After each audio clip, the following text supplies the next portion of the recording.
दोस्तों, Jupiter, Saturn, Uranus और Neptune, आज के वक्त में इन प्लैनेट्स की पहचान क्या है?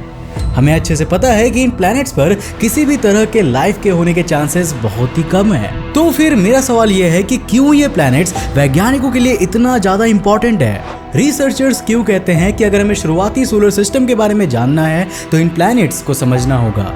चलिए, इसका जवाब तो हमें देखना है ही, पर पहले मुझे ये बताइए कि वीनस और अर्थ जैसे प्लैनेट्स आज जिस तरह से दिख रहे हैं, क्या वो हमेशा से वैसे ही थे? क्या वो ऐसे ही बने थे जैसे वे आज है, या फिर उनके साथ कुछ बेहद ही हिंसक चीजें हुई थी? दोस्तों, वीनस और अर्थ को सिस्टर प्लैनेट्स कहा जाता है, तो फिर उनके बायोलॉजी और कॉम्पोजिशन में इतना ज्यादा फर्क क्यों है? अगर आपको इन दोनों ग्रहों के रिश्ते के बारे में समझना है तो इस वीडियो को बिल्कुल एंड तक जरूर देखना, क्योंकि आज के इस वीडियो में हम इसी के बारे में जानने वाले हैं। तो हेलो गाइस, मैं कौशिक, और चलिए जानते हैं कि क्या हमारे सोलर सिस्टम में कोई पांचवा जायंट प्लैनेट भी हुआ करता था। दोस्तों, अगर आपको प्लैनेट फॉर्मेशन की थियरी को समझना है तो आपको पता होना चाहिए कि एक्रीसन का मतलब क्या होता है। प्लैनेट बनने का आइडिया बहुत ही सिंपल है। आज हमें जितने भी प्लैनेट्स दिख रहे हैं वो सोलर नेबुला के थ्रू बने हैं, जो कि एक तरह से सूरज के फॉर्म होने के बाद बचा हुआ मटेरियल होता है। एक्रीसन असल में एक एक्रीसन डिस्क होता है जिसमें छोटे छोटे बहुत सारे पार्टिकल्स मिलकर एक बहुत बड़ा ऑब्जेक्ट बन जाते हैं। अब हमारे सोलर सिस्टम के केस में ये छोटे पार्टिकल्स सूरज के बनने के बाद के अवशेष थे। अब जब ये पार्टिकल्स मिलकर थोड़े से बड़े हो जाते हैं तब इन ऑब्जेक्ट्स को प्लैनेटेसिमल्स का नाम दे दिया जाता है। ये टकरा कर लगातार बड़े ऑब्जेक्ट्स में तब्दील होते रहते हैं और अंत में लगातार मिलने और टकराने से इनर सोलर सिस्टम में 4 रॉकी प्लैनेट्स फॉर्म हो गए। अब ये तो एक बहुत ही सिंपल सी थ्योरी है जिसे मैंने आपको बहुत ही शॉर्ट में समझाया है, लेकिन यार एक नई रिसर्च कह रही है कि पहले के समय में ये जो कोलिजन्स हुआ करते थे ये बहुत ही अलग और डिफरेंट तरीके से हुए थे। बहुत सारे ऑब्जेक्ट्स एक दूसरे से एक से ज्यादा बार टकराए थे, उसके बाद ही ये मिलकर बड़े ऑब्जेक्ट्स बने। अब ये न्यू रिसर्च हमारी थियरी के बहुत सारे पोर्ट होल्स को भर रहा है। इस थियरी में बताया गया है कि अर्थ और वीनस किस तरह से लगातार कोलिजन्स के बाद फॉर्म हुए होंगे, और इसे हिट एंड रन फॉर्मेशन का नाम भी दिया गया है। दोस्तों, रिसर्चर्स ने बड़े बड़े इम्पैक्ट्स के 3D सिमुलेशंस बनाए और मशीन लर्निंग के थ्रू इन इम्पैक्ट्स को एनालाइज किया। उन्हें पता चला कि हिट एंड रन टाइप का टकराव या कोलिजन्स बिल्कुल एक्रीसन की तरह कॉमन थे और प्लैनेट के बनने के शुरुआती स्टेज में मिलकर काम किया करते थे। कम से कम हमारे अर्थ और वीनस के बनने में तो इन्हीं चीजों का हाथ है।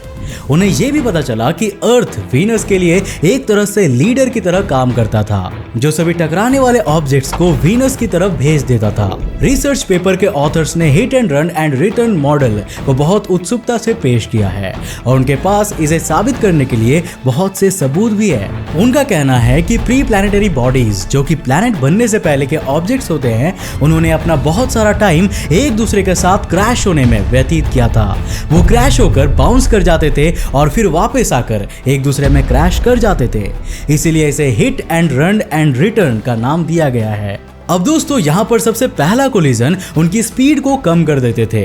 उसके बाद जब वो फिर से कम स्पीड में टकराते थे तब वो एक दूसरे में मिल जाते थे और तब एक्रीसन का फिनोमेना देखने को मिलता था। दोस्तों, एक्रीसन मॉडल को स्नोमैन मॉडल की तरह बताया जाता है, जिसमें जैसे ही एक स्नोमैन से स्नो टकराता है वो उससे चिपक जाता है और उसकी बॉडी में मिल जाता है। लेकिन ये नई थियरी कहती है कि एक्चुअल में ऐसा नहीं हो रहा था, बल्कि लगातार कोलिजन्स होने की वजह से इन ऑब्जेक्ट्स की स्पीड कम हो जाया करती थी और उसके बाद वो एक दूसरे में मर्ज हो जाया करते थे।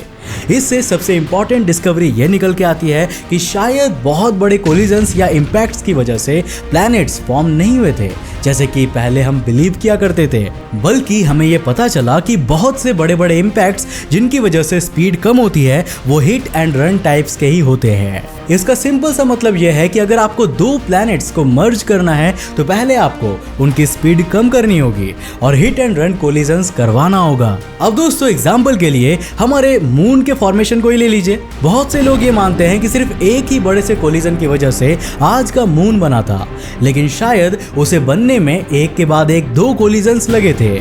न्यू रिसर्च पेपर में वीनस और अर्थ पर ज्यादा फोकस किया जा रहा है, जिन्हें बहुत बार सिस्टर प्लैनेट्स कहा जाता है। लेकिन सिस्टर प्लैनेट्स होने के बावजूद भी इन दोनों के कंपोजिशन, जियोलॉजी और सैटेलाइट फॉर्मेशन में काफी ज्यादा अंतर है और शायद रिसर्चर्स को पता चल गया है कि ऐसा क्यों है। दरअसल दोस्तों हमारे सोलर सिस्टम के फॉर्मेशन के शुरुआती समय में अर्थ और वीनस एक बहुत ही कॉम्प्लिकेटेड रिलेशनशिप में थे।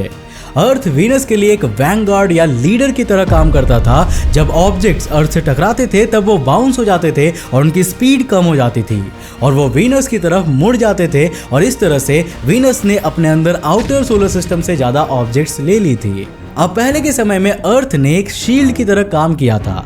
ज्यादातर सभी प्लैनेट्स जो अर्थ से टकराते थे वो बाउंस बैक होकर फिर वीनस से टकराते थे और उसमें मिल जाते थे। अब इसका एक और मेन रीजन ग्रेविटी है। एक ऑब्जेक्ट सूरज से जितना ज्यादा क्लोज होगा उतने ही ज्यादा चांसेस है कि वो वहीं पर रह जाएगा। अब क्योंकि वीनस सूरज से ज्यादा क्लोज है इसीलिए जब ऑब्जेक्ट्स अर्थ से टकराकर वीनस पर जाते थे तब वो उसमें मर्ज हो जाया करते थे। वहीं हमारे अर्थ के पास कोई भी बॉडीगार्ड नहीं है। सभी ऑब्जेक्ट्स तो अर्थ से बाउंस होकर वीनस से टकरा जाते थे और वो अगर वीनस से नहीं मिल पाते थे तब भी वो बाद में जाकर फिर से वीनस से टकरा जाते थे। अब ग्रेविटी की वजह से प्लैनेट्स अर्थ से सिर्फ एक ही बार टकराते थे और वीनस से एक से ज्यादा बार टकराते थे। अर्थ से वीनस पर जाना ज्यादा आसान था लेकिन वीनस से अर्थ पर वापस आना ज्यादा ही मुश्किल था। इसीलिए वीनस और अर्थ में आज इतना ज्यादा फर्क है और शायद इसी रीजन की वजह से वीनस के पास कोई भी मून नहीं है। अब इस रिसर्च से एक और बात साफ हो जाती है कि सोलर सिस्टम के इनर प्लैनेट्स एक दूसरे से काफी ज्यादा इंटरकनेक्टेड है और एक दूसरे की वजह से ही वो आज जैसे दिख रहे हैं और वैसे बन पाए हैं। लेकिन दोस्तों फिर आउटर सोलर सिस्टम का क्या? जुपिटर, सैटर्न, यूरेनस और नेपच्यून ये सभी आउटर प्लैनेट्स है और तो और ये इतने बड़े होने के बावजूद भी सूरज से इतनी ज्यादा दूर है।